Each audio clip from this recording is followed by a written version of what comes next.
Hello दोस्तों, क्या कभी आप ऋषिकेश या मसूरी वीकेंड पे गए हो और वहाँ जाके रियलाइज हुआ है कि आधा टाइम तो ट्रैफिक में ही निकल गया और होटल 4-5 हजार रुपए देकर भी सेटिस्फैक्शन बिल्कुल जीरो। अगर मैं बोलूँ एक ऐसी जगह है जो सिर्फ 7 घंटे की दूरी पर है दिल्ली से, जहाँ ना भीड़ है ना ट्रैफिक है और सिर्फ नेचर की ग्रीनरी है। सच बताऊं, आजकल देहरादून, जिम कॉर्बेट, ऋषिकेश इतने कॉमन और पॉपुलर हो चुके हैं कि वीकेंड्स पे सारी पब्लिक दिल्ली एनसीआर से वहीं पहुंच जाती है और अब ये वीकेंड स्पॉट कम होकर ये बन चुके हैं ट्रैफिक स्पॉट्स। और आप रिलैक्सेशन के लिए जाते हो और वहाँ उल्टा पता लगता है कि ज्यादा थक जाते हो। इसीलिए एक जगह है जो अभी भी बहुत ओरिजिनल है गाइस, जहाँ सुबह गाड़ियों की आवाज नहीं, सिर्फ बर्ड्स की आवाज आती है। Welcome to Paliya. आखिर आप पलिया क्यों जाएं? क्या स्पेशल है यहाँ और सब लोग यहाँ क्यों नहीं जा रहे? यही कुछ जवाब मैं आपको देना चाहूंगा इस वीडियो के थ्रू। पलिया दिल्ली से सिर्फ 7 घंटे का ड्राइव है। यहाँ पर जीरो क्राउड है। क्राउड आपको बिल्कुल नहीं मिलेगा, ना आपको यहाँ पे ट्रैफिक मिलेगा, ना यहाँ पे आपको बैक टू बैक कार्स मिलेंगी। ये एक तराई क्षेत्र है और ये फॉरेस्ट से घिरा हुआ इलाका है। बिल्कुल रॉ नेचर है। बजट फ्रेंडली स्टेज आपको यहाँ पे जरूर मिल जाएंगे और यहाँ पे आपको मिलता है रियल पीस, ग्रीनरी, रिलैक्सेशन, जिसके लिए आप एक्चुअली निकले हैं अपने घर से, ना कि इंस्टाग्राम वाली फेक रील्स वाला पीस।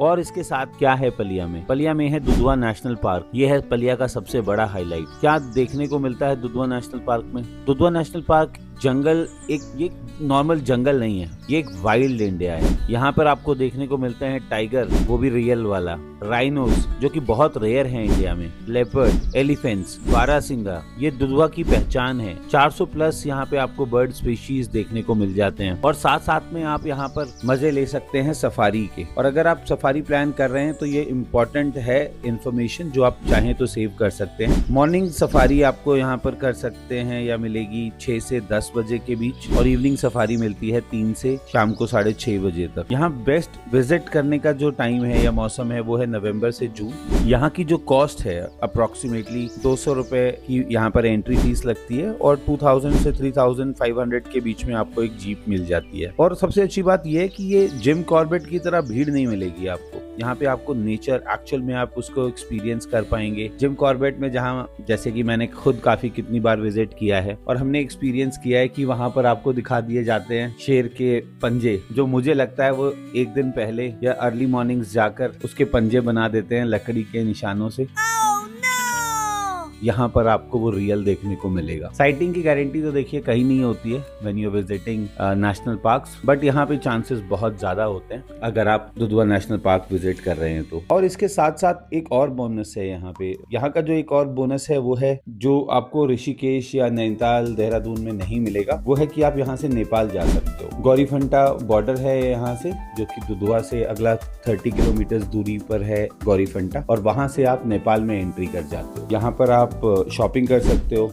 यहाँ पे माउंटेन्स हैं, अगर कोई माउंटेन्स का शौक रखता है और माउंटेन्स विजिट करना चाहता है तो आप यहाँ से दुधवा से केवल 45 किलोमीटर्स या फिर 1 घंटे के ड्राइव के बाद आप पहुंच जाते हो इन माउंटेन्स के बीच। यहाँ का आप अलग डिफरेंट कंट्री का एक कल्चर एक्सपीरियंस कर सकते हो और यहाँ पे जाना बहुत ही आसान है। यहाँ के लिए आपको पासपोर्ट वगैरह कुछ नहीं चाहिए। आप अपनी नॉर्मल डॉक्यूमेंट्स कैरी कर सकते हैं, जैसे कि आधार कार्ड, ड्राइविंग लाइसेंस, और आप अपनी कार को लेकर नेपाल में जा सकते हैं, वो भी नॉर्मल सा एक भंसार कटा के, जिसकी कॉस्ट पर डे लगभग 1000 रुपए करीब आती है। मेरे लिए ये एक ट्रैवल डेस्टिनेशन नहीं है। पलिया ये वो जगह है जहाँ पे आप एक्चुअली खुद से कनेक्ट करते हो, आपको थोड़ा टाइम मिलता है, आप रिलैक्स होते हो, आप देखते हो चारों तरफ ग्रीनरी है, रिलैक्सेशन है, स्लो पेस्ड लाइफ है, गाड़ियां नहीं भाग रही हैं, लोग हॉन्क नहीं कर रहे हैं। अब आपको खुद डिसाइड करना है कि आपको क्या चाहिए, ट्रैफिक या ट्रीज, क्राउड या कामनेस, ओवर प्राइस्ड होटल्स या रियल एक्सपीरियंस। और साथ में ऑफ कोर्स नेपाल को नहीं भूल सकते हम। एक और चीज जिसके बारे में मैं आपसे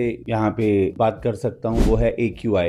यहाँ का जो AQI है आपको लेस देन 10 मिलेगा, और दिल्ली में जो रहते हैं उनको पता है ये कितना इंपॉर्टेंट हो चुका है हम लोगों के लिए। अगर आप कभी भी नेक्स्ट टाइम वीकेंड पर प्लान करो तो थोड़ा हटके सोचना और एक बार पलिया जरूर ट्राई करो मेरे कहने से। अगर आपको और कोई ऐसे ही हिडन जेम्स के बारे में पता करना है तो आप वीडियो को सब्सक्राइब करें, एंड आई एम श्योर आपको बहुत ज्यादा मजा आएगा ऐसी वीडियोस को देखकर। यहाँ मैं आपको ये कुछ ड्राइव की विजुअल्स शेयर कर रहा हूँ जो कि दिल्ली से पलिया के हैं, और आप एक्सपीरियंस कर पाएंगे इन रोड्स को देखकर कि कितने नेचर के करीब आ चुके हैं हम। जैसे जैसे ये खाली रोडें सुनसान होती जाती हैं, आप फोर्स हो जाते हो अपने एसी को ऑफ कर कर अपने विंडोज को नीचे करने के लिए, और ये सच में एक बहुत ही बढ़िया एक्सपीरियंस होता है। और अगर मैं कुछ बात करना चाहूँ कि यहाँ का जो ट्रैवल टाइम है पलिया से दिल्ली, ये ज्यादा नहीं है। अगर आप रात को दिल्ली से निकलते हैं 11 बजे तो आप सुबह 6 बजे पलिया पहुंच जाएंगे, जो कि लगभग 7 घंटे का ड्राइव है फॉर दिस 425 किलोमीटर्स। तो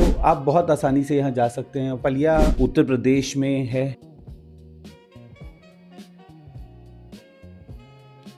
और यहाँ का जो सबसे बड़ा प्लस पॉइंट है वो है नेचर या फिर फॉरेस्ट, जो कि लगभग 1400 स्क्वायर फीट में ये फैला हुआ जंगल है। आई होप ये वीडियो आपको पसंद आया होगा, और अब आपके पास एक ऑल्टरनेट अवेलेबल है। अगर आप नहीं चाहते हैं उस ट्रैफिक में फंसना, नहीं चाहते हैं ऋषिकेश, देहरादून, मसूरी में जाकर अपने आप को उस ट्रैफिक में थकाना, तो अब आपके पास एक ऑल्टरनेट अवेलेबल है। अपना बैग पैक करिए और ट्रैवल करिए सच में नेचर के पास जाने के लिए, और हो जाइए रिलैक्स।